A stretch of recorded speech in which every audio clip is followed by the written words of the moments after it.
Bom dia com Jesus. Para ter bom dia só pode ser com Jesus mesmo, né? Vamos ficar de pé. Vamos ler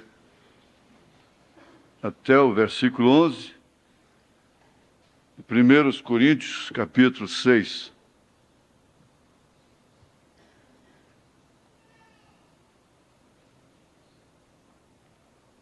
Ousa algum de vós, tendo algum negócio contra outro, ir a juízo perante os injustos e não perante os santos? Não sabeis vós que os santos hão de julgar o mundo? Ora, se o mundo deve ser julgado por vós, sois porventura indignos de julgar as coisas mínimas?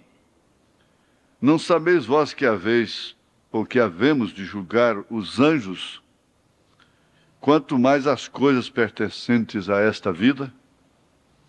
Então, se tiverdes negócios em juízo pertencentes a esta vida, pondes na cadeira os que são de menos estima na igreja? Para vos envergonhar, o digo.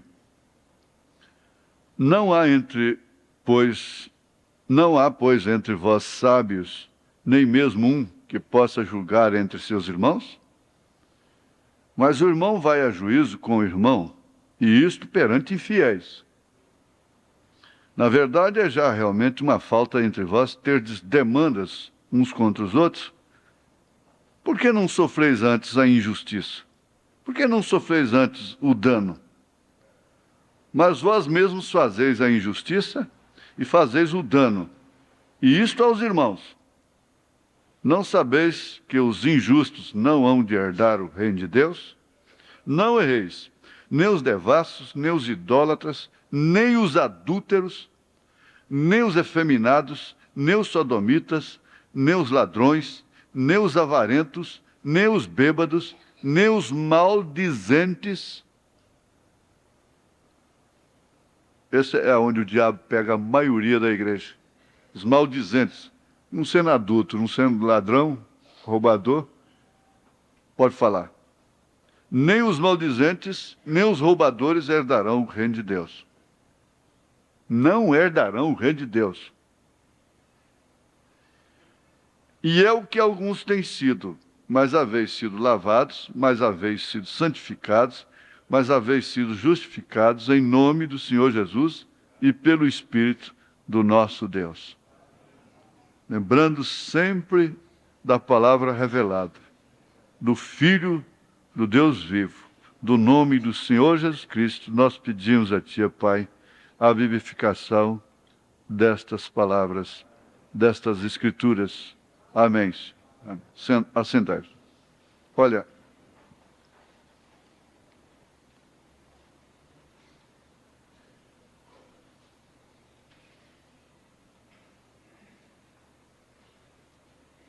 hoje no rádio, nessa mensagem que é de 1984 ainda, nós ouvimos sobre Ananias e Safira, que mentiram para o Espírito Santo e morreram na hora. Mas uma coisa implicou e levou Apolo a desafiar, diz o profeta, a desafiar o apóstolo São Paulo. Porque Alexandre Latueiro e outros tantos fizeram tanto mal para São Paulo e não morreram na hora. Isso quer dizer, o juízo não veio na hora. A pessoa que faz injustiça, às vezes pensa que está tudo bem, prospera e vai tudo bem. Como o Davi, tudo ia bem para ele até que Natan entrou em sua casa. Às vezes nós pensamos que o juízo de Deus está demorando. Isso é uma falta de paciência com Deus. Eu tenho dito, de qualquer maneira que eu morrer, vai ser castigo. Se for de câncer, por derrame, por infarto cardíaco, for acidente de avião, de automóvel, qualquer maneira vai ser castigo. Assim disseram do irmão Branham quando ele morreu acidentado. O importante é o que a pessoa leva daqui para enfrentar o juízo eterno. São muitos crimes que estão impunes nesta vida, nesse mundo, ficaram impunes aqui. Mas seus praticantes, naturalmente, duraram aí 80, 90 anos. O salmista chegou a ficar até meio duvidoso. Eu que sou justo, estou sempre em problema, e eles não. Eles nunca têm problemas, eles vão de melhor para melhor, até que ele entrou no santuário e atinou para com o fim deles. Então, muitos imperadores, governos, pessoas, autoridades, homem que tem o poder na mão, tem o povo na mão. O irmão Branham disse, você pode ter o povo ao seu redor e achar que pode continuar pecando, mas ele disse, Deus vai tratar com você. Deus vai tratar com você. Então, há coisas que é na hora. Há pessoas que acabaram de blasfemar contra o irmão Branham, contra o profeta desta era, e morreram na hora. Outras não. Um dos seus componentes de campanha, de muita confiança, estava vendendo cartão de oração. Agora, um cartão de oração que a pessoa conseguisse com o irmão Branham, podia ser cego, aleijado, mudo, fosse o que fosse. Ele mesmo fala isso, era cura, voltava curado. E às vezes era curado até mesmo antes dele orar para a pessoa. Quanto você não daria, ou a pessoa não daria, se alguém chegasse, porque era difícil conseguir um cartão de oração a uma reunião dele. Esgotava logo. Agora, um industrial lá de Chicago, muito milionário, ele conseguiu levar a mãe dele para o irmão Branham orar. A mãe dele era cancerosa. Ela foi curada na hora. Depois ele mandou um cheque de $1,5 milhão. Você não sabe o que significa isso, talvez. $1,5 milhão. Ele mandou devolver o cheque. Em vez de dizer, Deus, agora eu posso comprar uma rede de televisão, eu posso montar uma emissora. O senhor mandou. Ele devolveu o cheque. Mandou devolver o cheque. Então, é diferente a coisa. A coisa com a verdade, a coisa com o profeta é diferente. É diferente. Não tem que ver, não. Um dia eu vou ter que encarar o irmão Branham. Eu não creio na ressurreição isolada do irmão Branham, como existe essa doutrina por aí, que ele vai ressuscitar. Um dia eu vou ter que encarar. Todos os pastores vão ter que encarar. Agora você pega, sem fanatismo nenhum, principalmente um que eu tenho ali no escritório. Olha nos olhos dele. Mesmo na foto. Você baixa as vistas. Você não gosta muito de olhar nos olhos dele.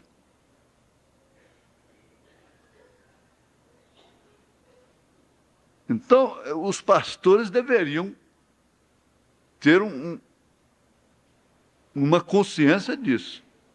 Fazem justiças com as pessoas, fazem justiça com as moças, fazem justiça com a mocidade, fazem justiça com as famílias, abusa,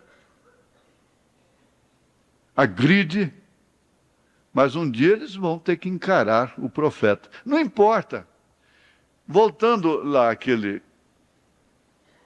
um dos diretores de campanha, ele vendeu cartões de oração por 2 anos. O irmão Branham sabendo. O irmão Branham via tudo. Ninguém enganava o irmão Branham.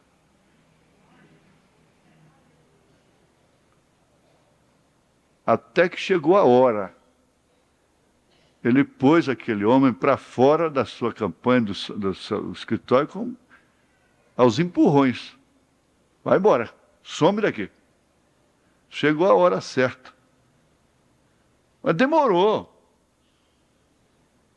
Demorou muito. 2 anos. E depois disso, quanto tempo esse homem viveu? Quem morreu foi o irmão Branham. E esse homem foi vindicado. Ele fundou uma rede de seminários no mundo todo, com a beleza da mensagem escondida. E quando eu encontrei, eu fui comprar um Maverick, o último Maverick, aquele carro que eu gostava de um carro velho, de um casal de missionários americanos, e que falei sobre o irmão Branham para eles. A missionária disse, eu conheço muito a história, ministério do irmão Branham, o irmão que é o diretor dela, o dito cujo, trabalhou com ele, e quando ele viu que o irmão Branham estava glorificando muito a si mesmo, então o irmão saiu fora dele. E logo o irmão Branham sofreu aquele acidente, o juízo, né? Ele morreu. Quer dizer, e o nosso está aí até hoje, prosperando.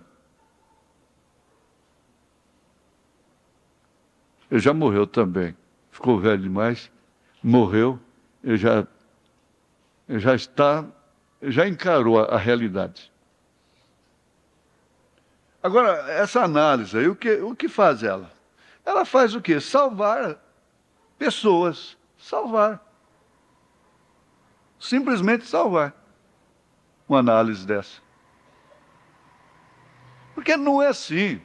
Uma mulher acabou de falar assim, eu não quero a religião desse Branham nem para minha vaca. Ela era muito bonita, dessas loiras sardentas, né, aquelas sardinhas assim. O certo é que quando o marido chegou a irmão Branham já era tarde. No mesmo instante. Ela estourou tudo de tumor no rosto. Eu vi um caso desse. A coisa mais horrenda que existe. Ele ficou projetado assim.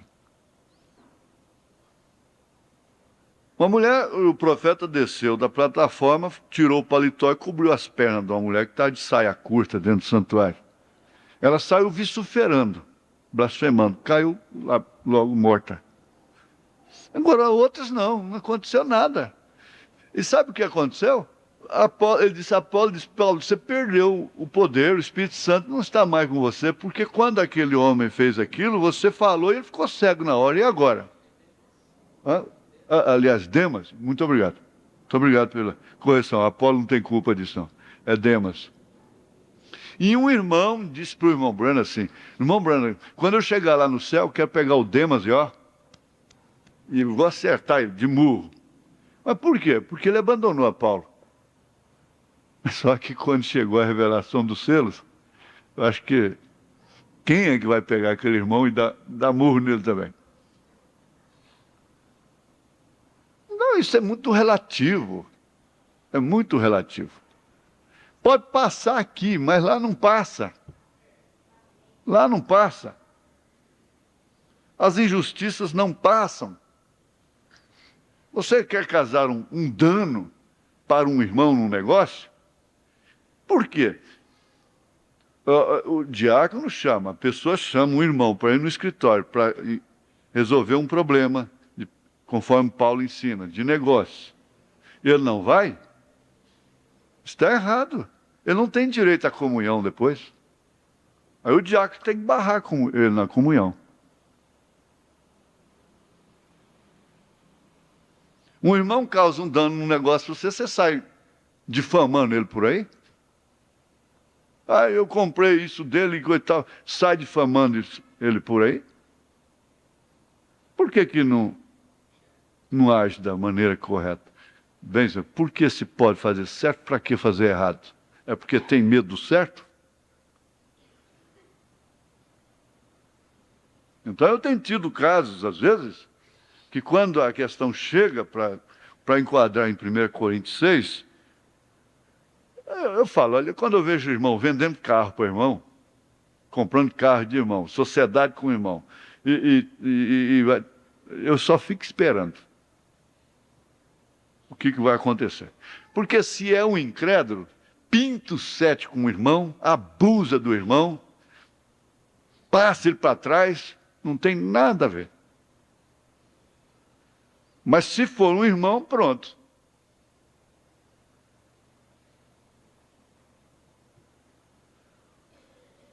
Então, esse negócio de comprar direitos de terreno, Ora, eu fui instruído por um advogado, irmão, que conhece a coisa, advogado, ensinou. Olha, para comprar uma posse, o senhor tem que primeiro ir lá nos vizinhos, dos 4 lados, dizer: escuta aqui, isso aqui é litigioso, vocês têm direito nesse terreno aí ou não? Se não tem, então assina aqui. Porque eu estou comprando isso aí. Mas eu não quero comprar um litígio, eu só compro se for posse mansa. Posse pode comprar. Uma posse mansa, que está ali há tantos anos e não tem litígio, não tem vizinho. Essa é a maneira. Agora, compra, mas é porque era irmão. Ora, mas o que é isso? Porque era irmão? O irmão é o irmão vendeu aquilo. Agora, e o que está lá? É irmão também? Se for irmão, você vai tomar o que é dele. Porque é irmão. Eu evitei morte de irmão. Aí nesse norte aí. Morte, porque eles matam mesmo, como mataram. Matam mesmo. Por causa de garimpo, por causa de invadir terra e tudo. E ele estava numa questão com pessoa que já havia matado, por causa do mesmo problema. E já estavam pensando, o gatilho já estava armado para matá-lo. Vantagem, morrer. Num litígio. Então Paulo escreve isso aqui, escreveu pelo Espírito Santo. Se eu vendo um carro com um irmão, e o carro quebra o câmbio ali na... Todo carro velho tem sua mania. O doutor daquele carro é o dono, ele que pega a mania dele. Quem conhece a mania da mulher é o marido, quem conhece as manias do marido é a mulher. Tanto que quando o outro pega, até compreender as manias vai dar tudo errado. Carro é desse jeito. Aí pronto, sai da comunhão, ou fica com raiz de amargura, e aquela coisa toda. Tá certo isso? Temos problema aqui dessa natureza. Agora, essa maneira de depois também sair falando do irmão, precisa ver onde está a sua culpa também.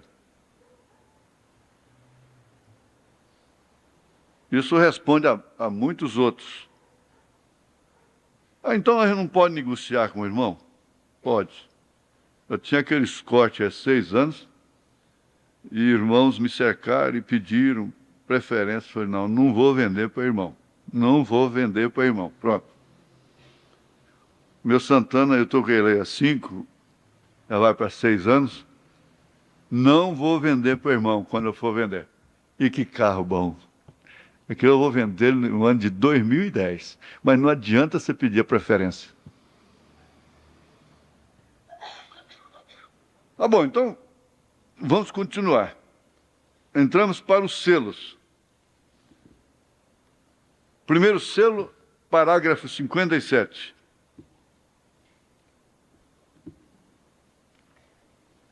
Isso aqui já respondeu algumas questões que nós temos aí. E entre uma delas, o irmão não atendeu o chamado diácono no escritório. Viu?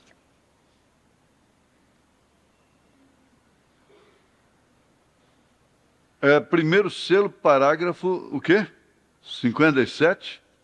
58. Então, agora veja a revelação dos selos. Eu não sei por que irmãos tão experientes na mensagem têm medo de entrar nos selos.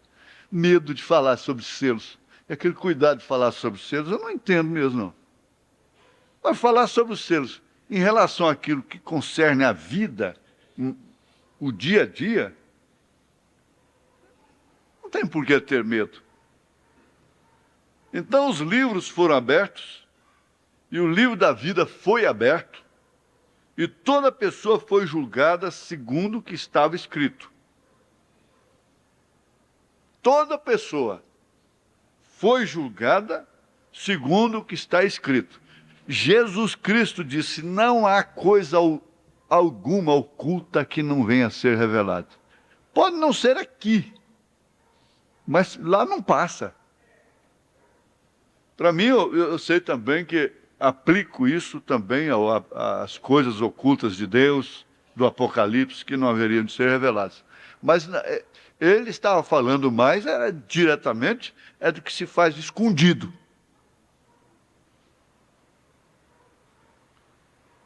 Então os livros foram abertos, e o livro da vida foi aberto, e toda pessoa foi julgada segundo o que estava escrito.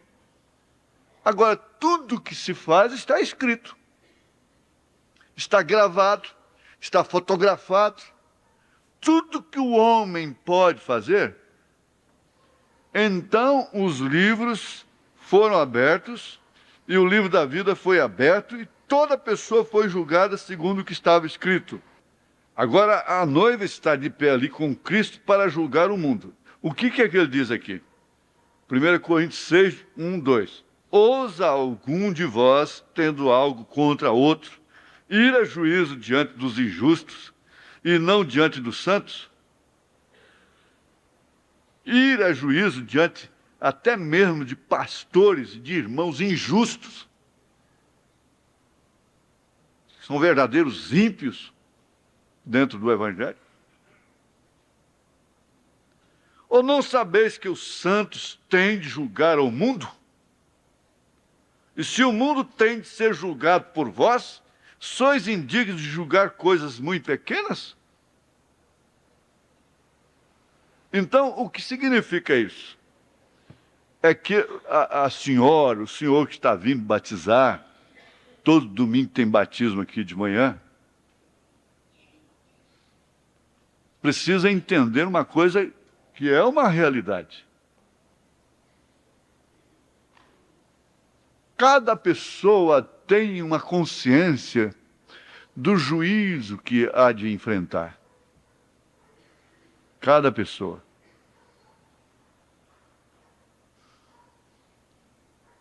E essa revelação dos selos, exatamente é o que me mostra isso. Agora eu pergunto, por quê? Existe perigo estudar isso aqui dentro dos selos? É o que eu queria no encontro. Mas Deus virou, coisa e tal, tudo bem. Profetizou, inclusive. Profetizou na quarta-feira depois do encontro, né?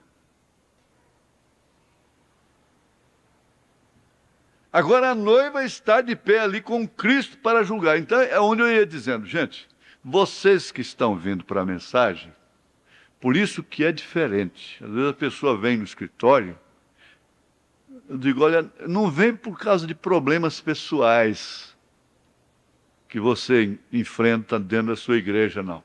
Vem por revelação divina, porque aqui tem mais problema do que lá.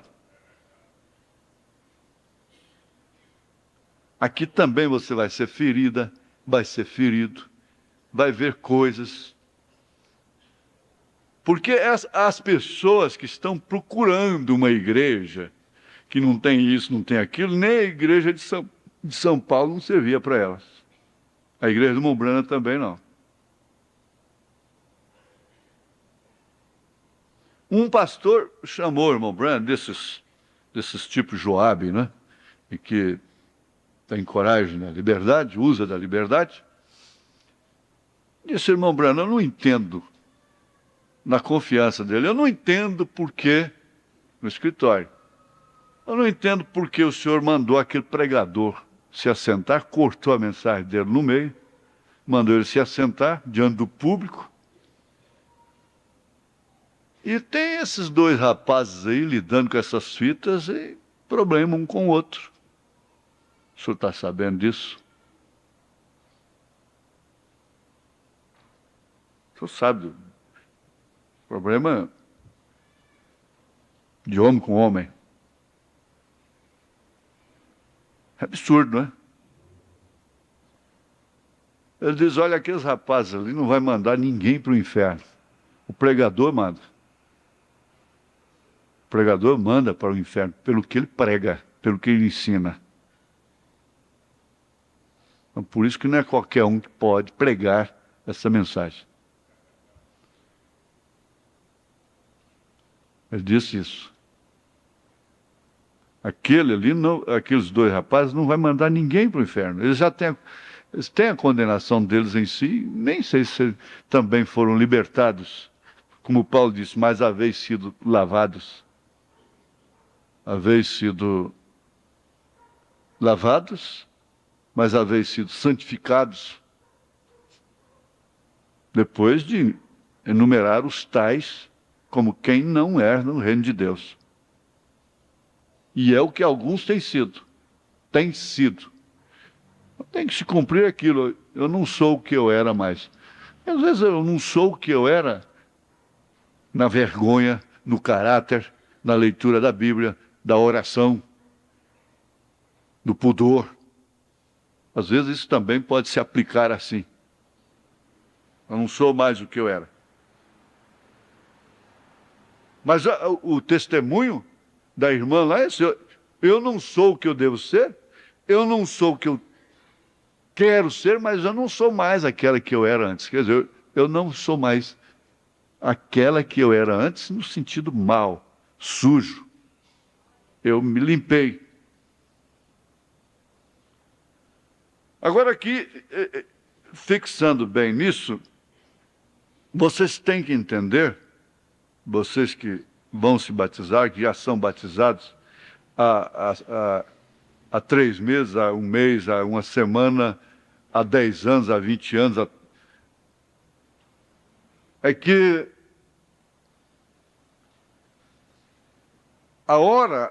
a mensagem é para a noiva do Senhor Jesus Cristo. E ela, consequentemente, leva a noiva a purgar, a sofrer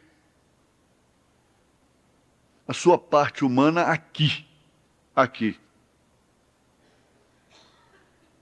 Como Pedro disse, o tempo é do julgamento estar na casa de Deus, pela palavra. Porque a palavra não é somente ensinamento, ela traz julgamento também.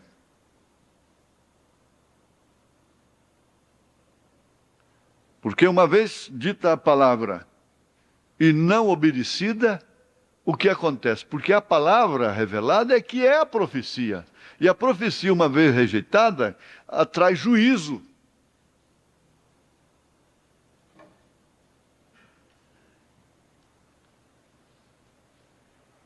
A noiva vai julgar o mundo porque ela não estará no julgamento para ser julgada.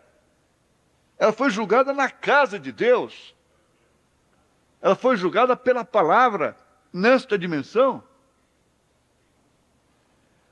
E se ela é filhinha do papai, vai reclamar para Deus. Se o papai botou o nome dela no livro do Cordeiro, desde antes da fundação do mundo, se o papai dela amou Jacó e aborreceu a Esaú desde o ventre, sendo Esaú um homem limpo, e Jacó um trapaceiro, vai brigar com o papai porque me pôs aqui? Vai brigar com o papai porque te pôs aqui? Deixa o mundo brigar. Diz ele, olha lá, quem ele botou lá? Veja aquela gente lá. Veja quem foi, que ele foi colocar ali. Briga com Deus. E Deus não corrige seus filhos, não é quebrando perna às vezes, não é. Há consequências, na verdade. Quando é um juízo, ele só tem resultado se a pessoa aceitar como juízo. Se não aceitou, segue em frente. Porque quando acontece algum dano com a pessoa, por até agir de uma forma errada, aquele acontecimento, aquele acidente, aquela correção, aquele juízo temporário que caiu sobre ela, só terá sentido resultado se ela aceitar como tal. Se não aceitar, segue em frente. Não tem importância. Isso é uma questão pessoal. Uma questão pessoal. Às vezes, o irmão Branham disse, isso é o dedo de Deus, é o juízo temporário profetizado por Daniel, pela Bíblia Sagrada, pelos profetas. O juízo temporário caindo sobre a terra.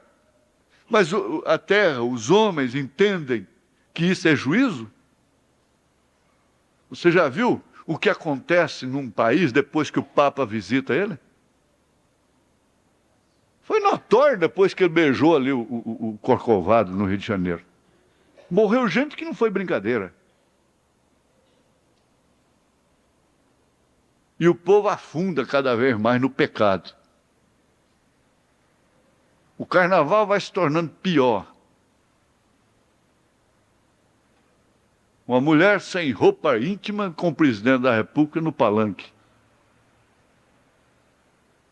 E assim por diante, quer dizer, beijar o chão é bênção.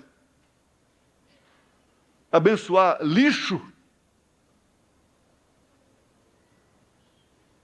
Nós queremos abençoar lixos.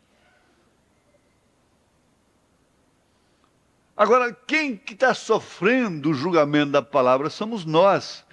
As pessoas mais reprovadas que existem no mundo são as pessoas que estão na mensagem, que vivem a mensagem, que creem no profeta de Deus. É onde eu afirmo, vocês que estão vindo para a mensagem, podem saber disso, podem saber, fiquem certos disto. Nós somos as únicas pessoas erradas que tem no mundo.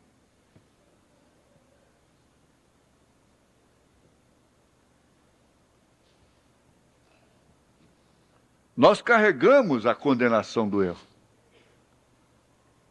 Porque nós enxergamos, nós vemos.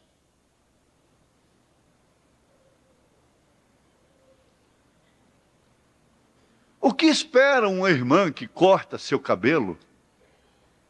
O que você está esperando?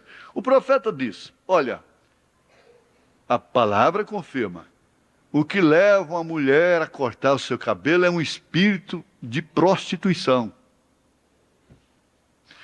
Mas eu nunca prostituí, e nem vai prostituir talvez, mas é um espírito de prostituição que fez você cortar o cabelo.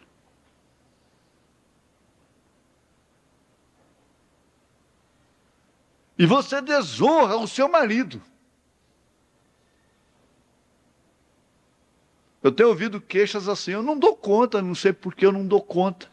Eu não dou conta de ficar sem pegar uma tesoura, porque a pessoa diz, eu não dou conta de deixar de tomar café. Então, o que deve ser observado é isso. Nós estamos sob julgamento da palavra. E é por isso que nós nos encontramos envergonhados. Porque pode ser assembleano de primeira, pode ser batista de primeira, pode ser presbiteriano de primeira, igreja de Deus de primeira, igreja de Cristo de primeira, podem ser tudo quanto é requisito, muçulmano, maometano, católico, tudo. Mas na mensagem ninguém preenche. Ninguém preenche, não tem nenhum homem que preenche esses requisitos. Pedro baixou a cabeça e disse, então, Senhor, quem é que pode se salvar? Aí Jesus disse, o que é impossível para os homens é possível para Deus, porque se a salvação fosse possível para os homens, Jesus não precisava ter morrido. E até o diabo seria salvo.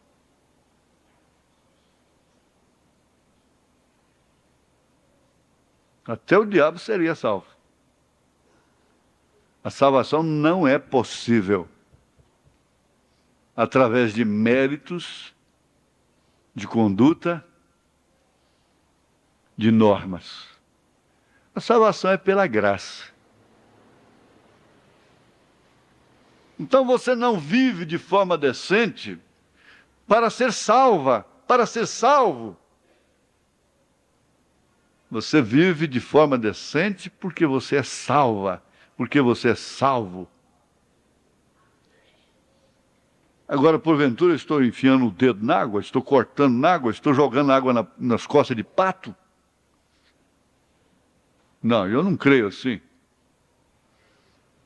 Tem um ânimo, sim, que nós temos de enfrentar esta realidade, porque o mundo todo está sob uma psicose. O mundo todo. Se afastando a cada dia que passa da realidade.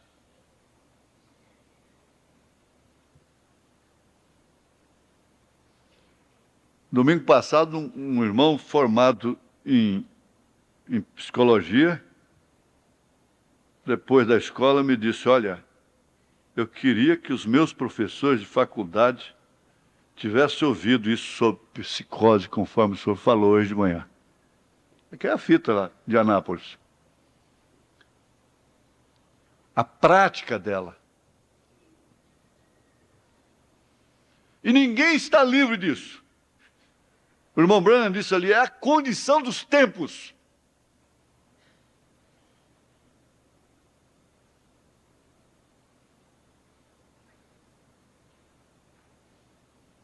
E se os dias não forem abreviados, nenhuma carne se salvará. Em expressão, em força de expressão. Porque a carne e o sangue não herdam o reino de Deus. Então você mesmo ao ser revelado, é que vai dizer: Senhor, eu não consigo. Eu não dou conta. Nós pecamos 10.000 vezes por dia, em média.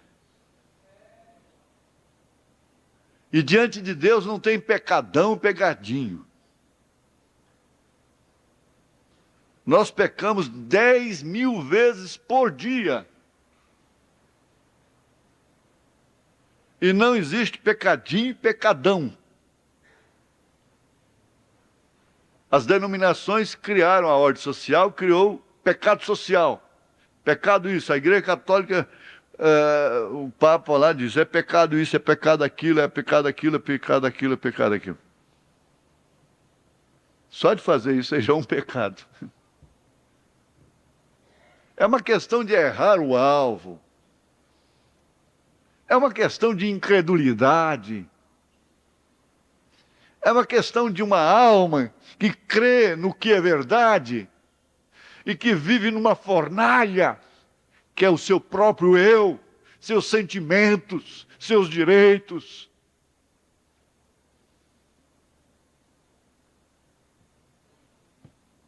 Aí então, um mal entendido num culto causa uma amargura terrível.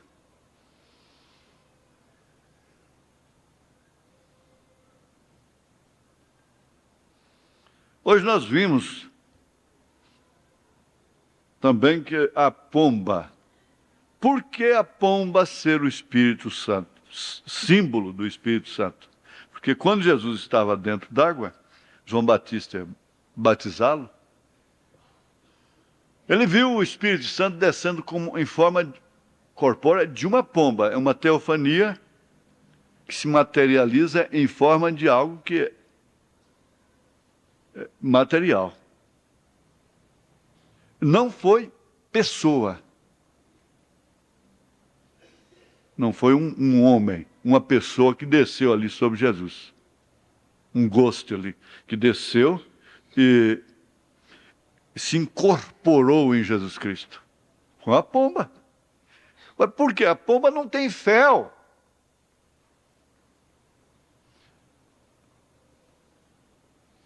Ela não tem fel. A pomba não tem fel. E não tendo fel, ela não come coisas podres.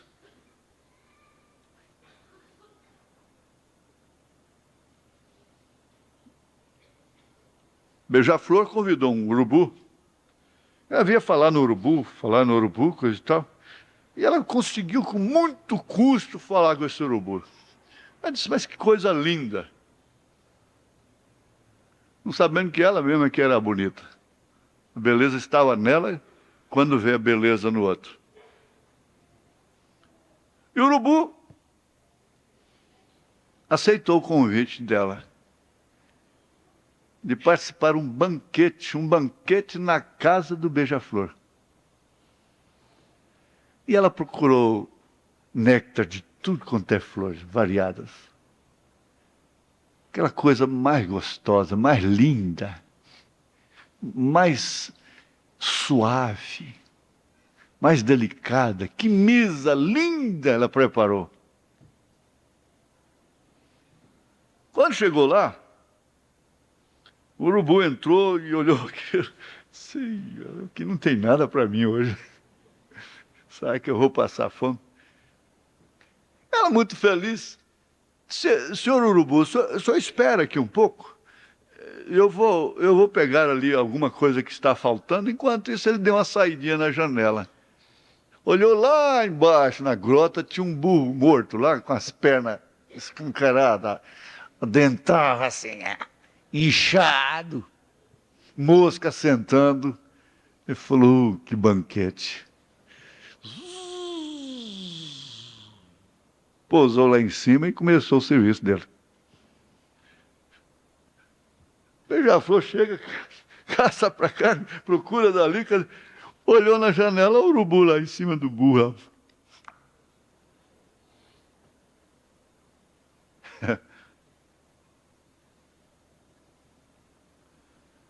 Deixa o banquete da palavra, vai assistir uma novela. Burro morto, fedido.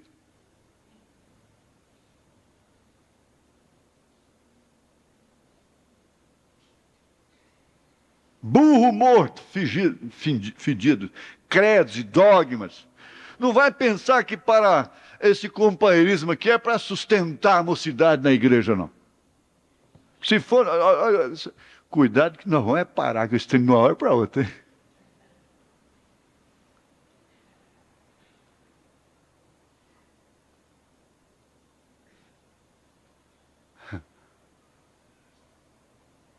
Meu Deus. Então é a questão da natureza. É o que clama por dentro, essa alma. Davi disse, a minha alma suspira por ti. A minha alma está em pus, a minha alma está vivendo dentro do lodo. A inclinação desse lodo, dessa carne, é inimizade contra Deus.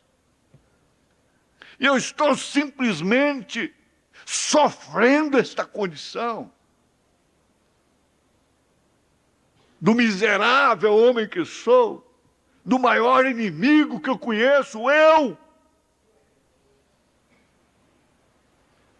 Esse que é o sinal da revelação, da eleição. Nós vamos parar, porque já deu hora de parar, e se eu entrar nesse outro tópico, aí vai extrapolar o horário, e nós não precisamos ter pressa, assim, para comer estas coisas. Vamos ficar de pé?